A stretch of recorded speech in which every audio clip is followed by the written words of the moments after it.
Yeah, man, my dog Cam Heyward, man, he was on one. I thought he set the tone.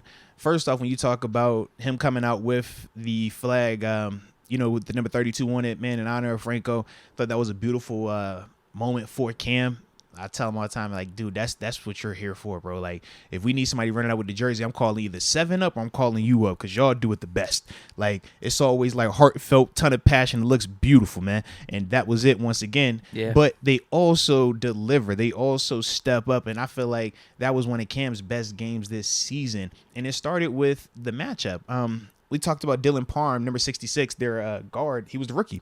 And he was hurt last game, and there were questions of if he was even going to play this week. So him coming out there compromised and as a rookie, man, Cam beat the drum with that dude from start to finish. Run game, pass game, really set the tone out there. And like I said, man, it was just good to see Cam be able to have one of those type of performances, vintage Cam performances.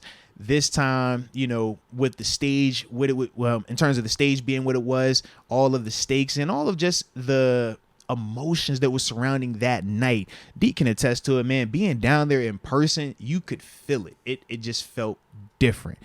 And like I said, man, for Cam to be the guy specifically, to be that leader on defense, to really get the ball rolling, so to speak, man, it was really beautiful to see, man. Right, especially after that first series with the Raiders where it looked like they were going to have no problems moving the ball up and down the field.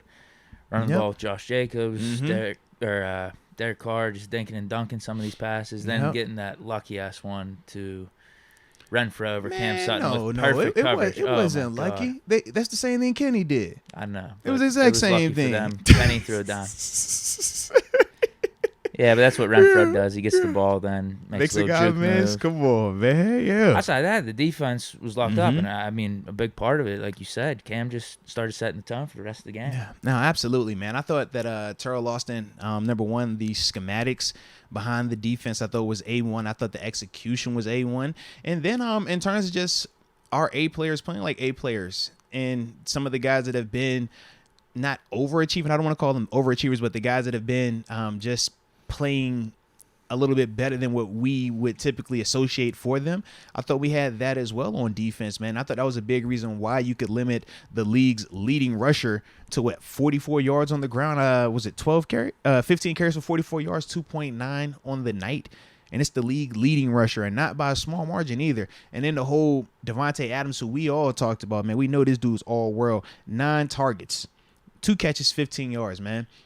And the one of the catches on the first drive. Like, that type of stuff, man, when you talk about the detail, when you talk about just everybody being on the same page from an execution perspective, that was beautiful to see. And just going back and looking at some of the cover stuff they were doing, that was not a simplistic version either. It was A1 master class in terms of disguising and double teams and the flipping of coverages. And then even when they weren't, and they actually had to have some dudes step up and make plays one-on-one, they even got those in there as well. So like I said, man, to me, that was one of them performances as a defensive dude. It was just like, man, this is beautiful to see right here, man. I agree. Defense was awesome. Lights out.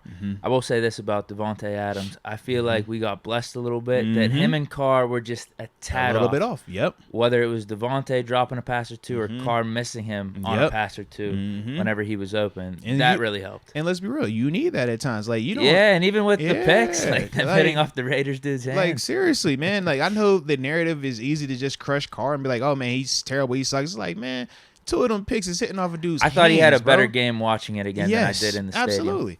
It's like, bro, them picks hit dudes in their hands. Like, you got to catch that, especially the Mollett one. I'm like, bro, you got to catch that. Like, but you need that type of stuff. Sometimes it's better to be lucky than good.